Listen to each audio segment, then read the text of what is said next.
Voyons maintenant comment faire un diagramme général des cas d'utilisation.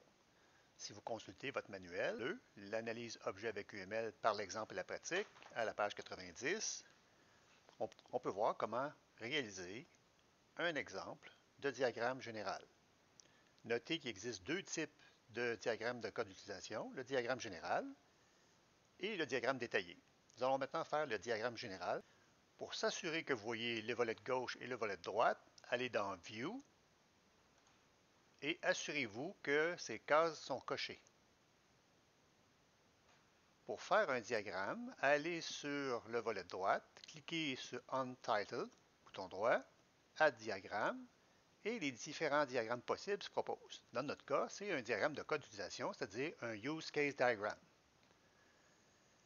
Les différents objets qu'on peut disposer sur le diagramme se retrouvent dans le volet de gauche en bas, et les propriétés des objets que nous allons mettre sur le diagramme se trouvent dans le volet de droite en bas. Si on regarde à la page 90, le diagramme qui est proposé pour commis au personnel. On clique sur Acteur, une fois, on lâche la souris, on vient ici, on entre le nom de l'acteur, commis au personnel. Enter.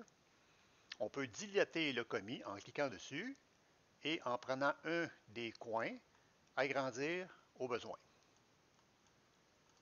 Pour ajouter un code d'utilisation à un acteur, toujours dans le volet de gauche en bas, allez sur Use Case. Cliquez à l'endroit voulu, puis indiquez le titre du code d'utilisation. Dans notre cas, il s'agit d'un diagramme général, donc souvent ça commence avec le mot gérer. Donc, double-clic. Pour faire une association entre l'acteur et le use case, dans le volet de gauche, en bas, association, vous cliquez sur l'acteur et vous glissez vers le code d'utilisation.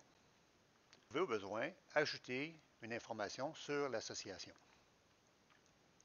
Pour ajouter une note, je m'en vais dans le volet de gauche et en bas complètement, annotation. Je clique, je descends, note. Je clique ici et je peux taper la note objectif, 2 points, avec l'information voulue. Et vous pouvez lier la note à l'acteur avec Note Link. Clic, on part de la note, on s'en va vers l'acteur.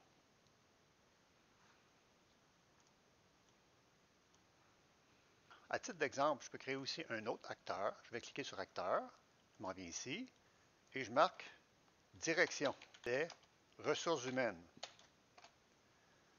J'ajoute un code d'utilisation pour la direction des ressources humaines. Gérer la paye. Je clique sur Association, je clique sur l'acteur, je glisse, je m'en vais sur le code d'utilisation Gérer la paye. On peut en profiter pour illustrer une généralisation. La direction des RH peut gérer la paye, mais peut aussi gérer la fiche de l'employé. Comment faire? Pour indiquer cette réalité, je m'en vais en bas toujours à gauche, je clique sur Généralisation, je clique sur la direction et je la pointe sur Commis au personnel. Le commis au personnel peut faire, la direction des RH peut le faire aussi grâce à la flèche de généralisation que j'ai indiquée ici. Évidemment, le sens inverse n'est pas possible. Commis au personnel ne peut pas gérer la paye. Je vous invite à bien nommer vos diagrammes dans le volet de droite en haut. Use Case Diagram 1. Clic. Vous pourriez marquer ici code d'utilisation.